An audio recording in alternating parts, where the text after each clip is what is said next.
Hello, my babies of the bathhouse. It's Carla, and I'm here again in my kitchen today for a new recipe. I am making chicken cutlets with Bagna Cauda. What is Bagna Cauda, you might ask? Well, literally it translates to hot bath. So the hint was in my amazing opener. But what it is a dip, usually served warm, that is a celebration of garlic, anchovy, butter, and olive oil all together at the same time. You make Bagna Cauda when you have beautiful, tiny, wonderful vegetables for dipping into Bagna Cauda. And you serve Bagna Cauda warm because butter and olive oil are just more delicious when they're warm and melty. I thought, wouldn't Bagna Cauda be so delicious as a sauce for a crispy chicken thigh cutlet? And then I thought, since we're making Bagna Cauda and Bagna Cauda goes with vegetables, could I also get like a beautiful little spring vegetable into this situation? So that's what I've done. Purists will say that Bagna Cauda should be served in a little ceramic dish, suspended over a votive candle, and that you dip little vegetables into it, whether it's a breezy fall day or a gorgeous spring day. They do this in Provence, and they do it in Italy. So Bagna Cauda is just the sauce. I'm turning it into a pan sauce, which I feel like is my right and my duty as someone who has been in the south of France and is Italian, has olive oil coursing through her veins, and celebrates garlic every which way. So I'm starting with the garlic and the anchovy, which is the backbone and a very important part of the sauce. I did some reading on my Bagna Cauda before I embarked on this journey, and it turns out that in certain parts of Italy, like in Liguria, which is really famous for the olive oil, they might do more olive oil and no butter. For parts of France where they're just like really proud of their dairy, it might be all butter and no olive oil. And then people will just do what they want with the ratio as they wish. So where I wound up was 1 part butter, 4 parts olive oil, which you still get the buttery deliciousness, but it doesn't feel heavy. So I'm grating the garlic right over the anchovy fillets. I put a big pinch of coarse salt. And when I chop this all together, the salt is gonna help season, which we need the seasoning anyway. It also acts as an abrasive, and it's gonna help the anchovy break down into a paste. Now, Bagna Cauda doesn't always have tons of herbs in it, but when I've made it, it always did.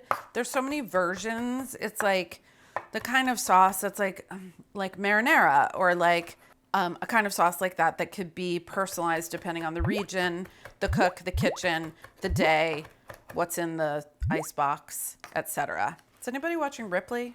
I feel like in Ripley, they could totally be having Bagna Cauda in one of those scenes. So that's my little paste. This is gonna get cooked so the anchovy will dissolve a bit more. So I'm gonna set this aside. After I cook the cutlets, I'm gonna build the pan sauce, the Bagna Cauda pan sauce in the same skillet.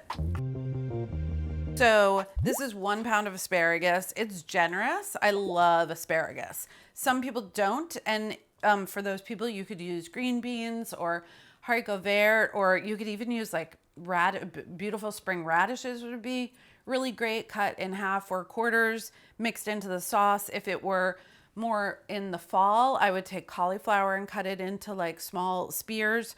So whatever vegetable you choose one that's going to cook in about 3 to 5 minutes in a skillet, and something that's going to taste good with olive oil and garlic and anchovy, which is like what doesn't taste good with all of those things. I mean, carrots maybe don't. Like carrots, I don't get, do carrots have that much to give outside of a stock situation and like a quickle?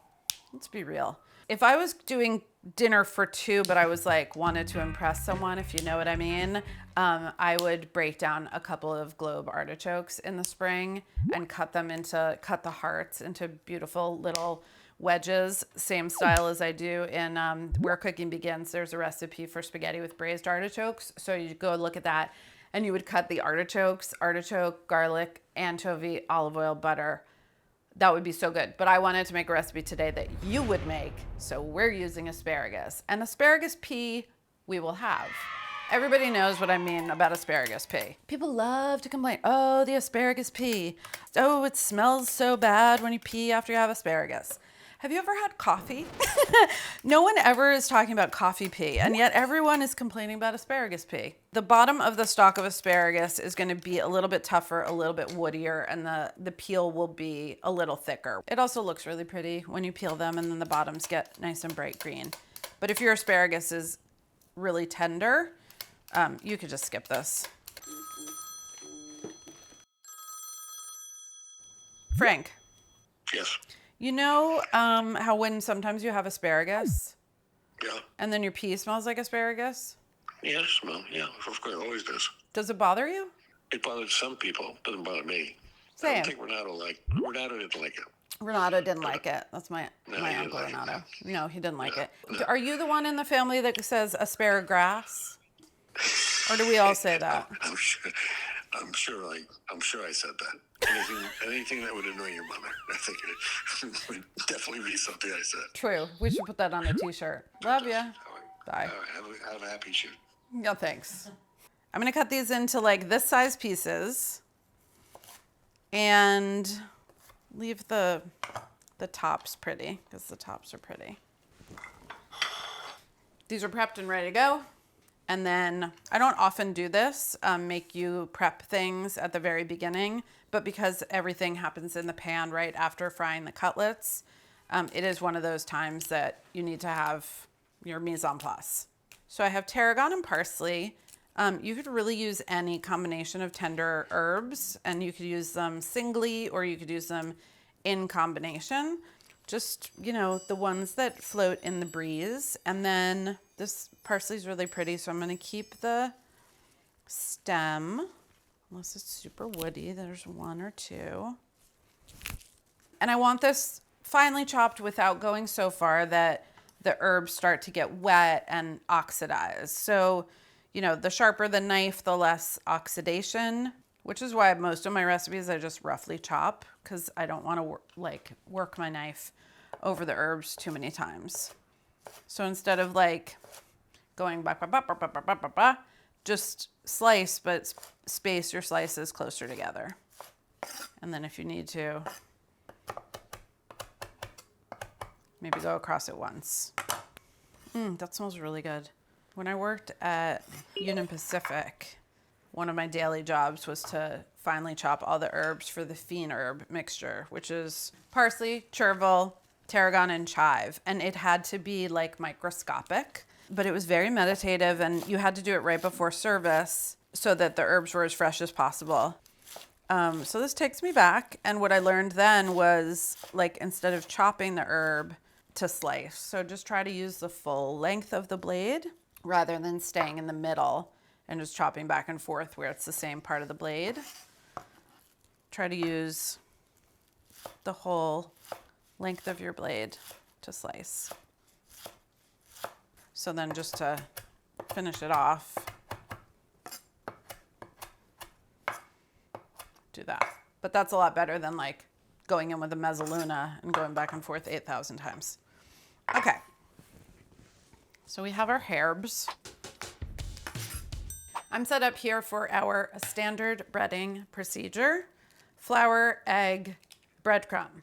This is just the path to the cutlet.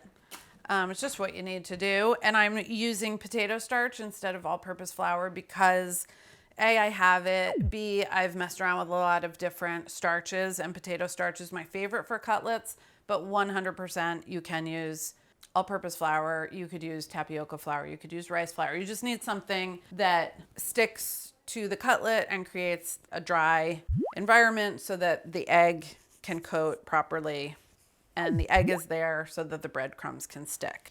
I've also newly kind of come to the light on the fact that, like, I used to think that it was best to bread things for cutlets right before you fry them. And I've been convinced otherwise lately, that actually letting the cutlets sit with the breading on them is better for the coating to adhere. So you can do it either way. I just wanted to get my veggies done and then go into chicken and then not have to go from chicken hands back. But if you do your cutlets first, maybe it's better for them. The thing I'm not doing that's different is I am not pounding out the chicken thighs. I just don't think that the thigh, it's just not that different from one side to the other. You can also, if you don't have panko, you can use regular fine breadcrumbs. And actually the other day I was saving the panko for this video shoot, and I used a can of like 4C or Progresso and made cutlets for me and Cosmo. And the breading was kind of great. I was into it. It had been a really long time since I just had a regular old breadcrumb, and it was kind of nice. It has like more of a round, like crunchy energy and less like shaggy. I liked it. Okay, so the whole secret of making a good cutlet is that every layer, it's like makeup.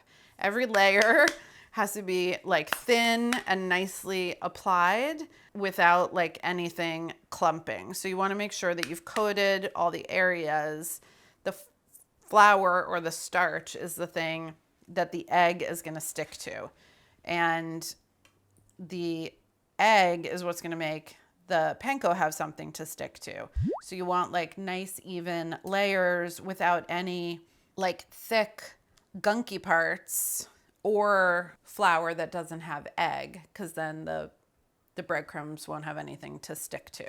Just let the egg drip off every layer, pat off the flour, and I'm trying really hard to have dry hand, wet hand, which normally I don't even bother trying. But I don't know, I'm growing up. 2024 is, can we just get better at everything that we're not good at? For once, can I have 1 year where I do that? I'm just gonna tackle. I'm already fucked it up, doesn't matter. Okay, so that's what you want your cutlet to look like. Evenly breadcrumbed, evenly coated, no naked fleshy parts, no clumps of flour. They're all done. Let's go shallow fry, shall we? Before I fry up these cutlets, I want to take a moment to thank today's sponsor, BetterHelp, for making this video possible.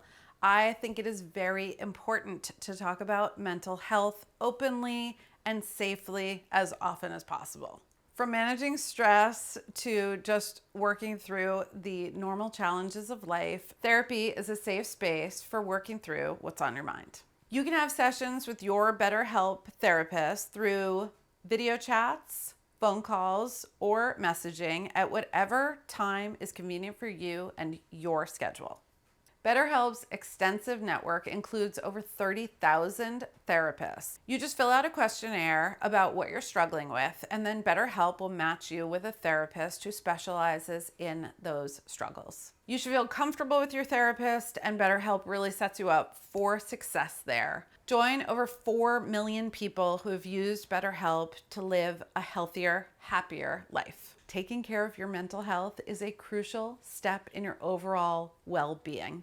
Click the link in the video description or just go to betterhelp.com/Carla Lalli music. Not only does using that link help this channel and thus my mental health, but using my code will also give you 10% off your first month with BetterHelp.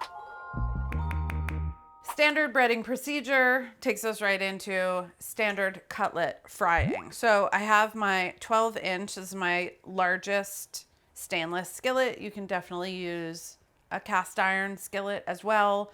And the difference between shallow frying and say sauteing is that the amount of oil in the pan really needs to be enough to get up to the entire surface of the breading. If you don't have enough oil, it's gonna brown, and that beautiful coating that we made from the flour and the egg is never gonna get like crispy and cook through. So that's why it takes a little extra oil. So this is too shallow to stick a thermometer into, but you'll know that your oil is hot enough. Just drop a little piece of the panko in, and that should start bubbling and floating right away. But then get it out of there because we don't want it to burn. I've been working on frying cutlets with Cosmo. We tilt the pan away, lower the cutlet down so that if that little tail splashes, it doesn't splash up on your arm. Cosmo's quite a fearless cook, which is great, but he's also an impulsive person, so sometimes he jumps in, and you just safety first, guys, as I do it not the way I said to. But it is going away for me. I don't feel pain anymore. Things splash on me and I'm just like, it's another scar. Another scar, another wound. You might need to moderate the temperature. It might not stay at the same temperature on the dial the whole entire time. And I'm shaking the pan just a little bit to make sure that the oil is flowing underneath. I'm keeping an eye on the edge because you're gonna see your breadcrumbs start to brown from there at the beginning.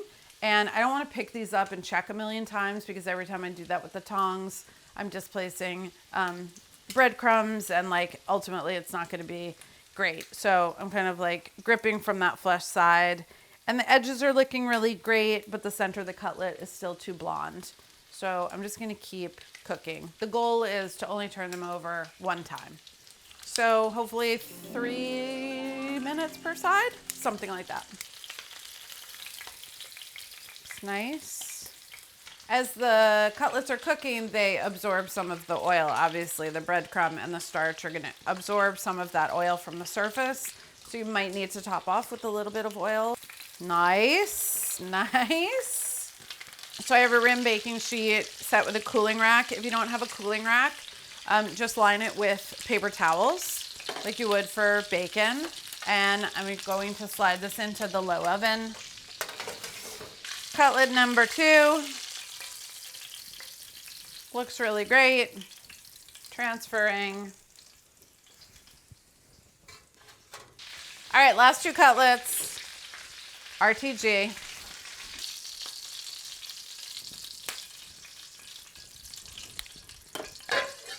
I'm gonna move that off heat just for a second. I'm gonna use it again, but while these are nice and warm, they're gonna get a little flaky salt and then go back into the oven just to hold.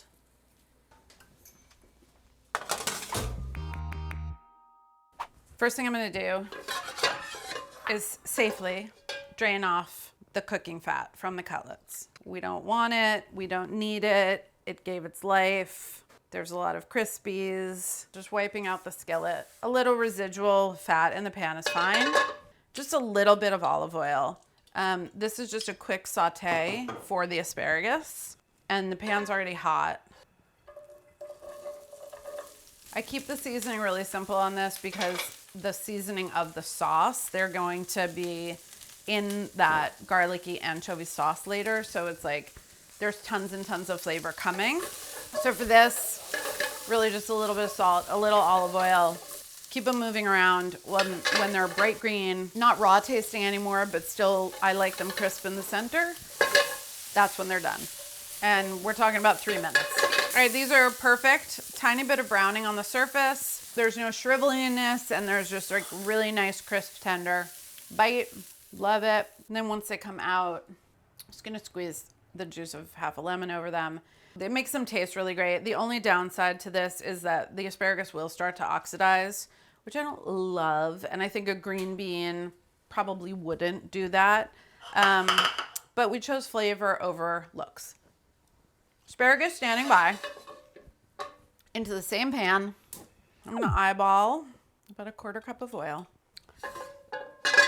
Medium heat.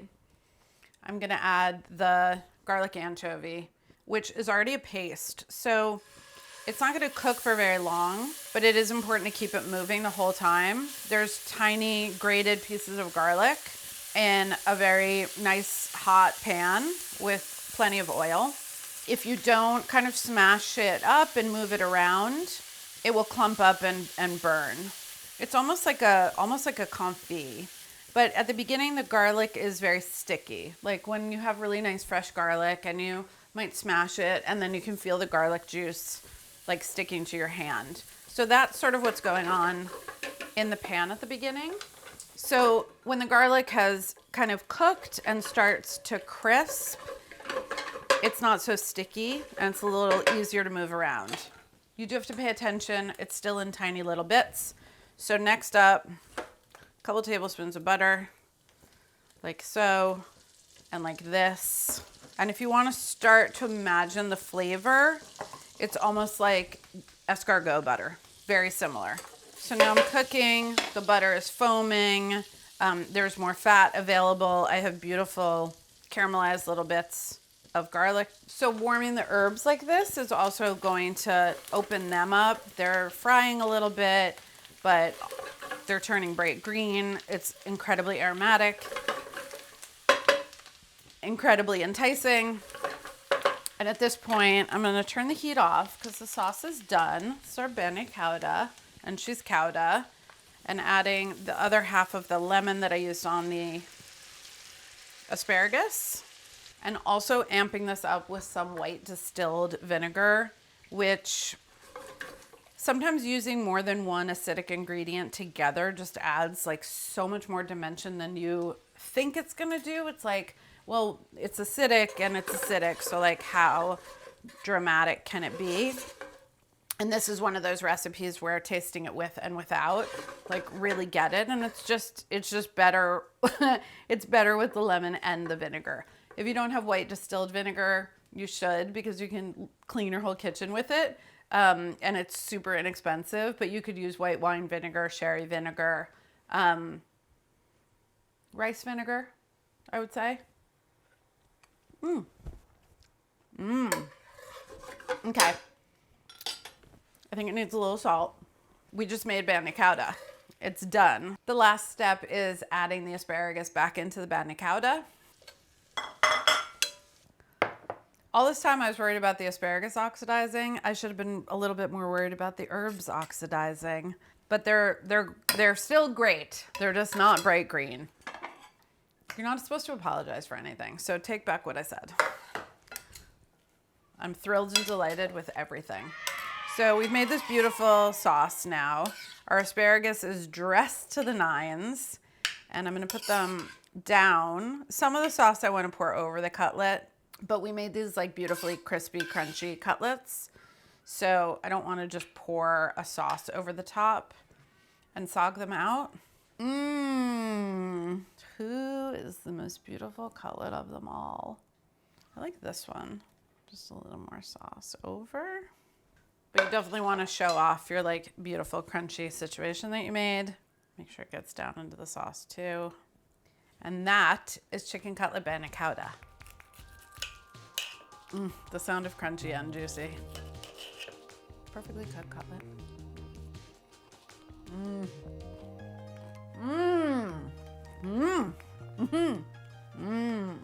Why are we f***ing around with scampi and piccata? Like, we should be totally f***ing around with Bagna Cauda. Bagna Cauda sauce on your chicken cutlets, but also Bagna Cauda on everything. Chicken escargot. It's so good. I have a friend, Lori, who loves the smell of asparagus pea. Sorry, this is so inappropriate for a cooking video. I guess it could be at the end. Let's not shame Lori. Yeah, let's not shame Lori. So Lori loves the smell of asparagus pea, old friend, and in fact, purposely eats asparagus to have the experience of the asparagus pea, and she calls it the big payoff. Which is totally weird. But it is a good reminder that what we put into our bodies does come out. So, but coffee pea is a real thing.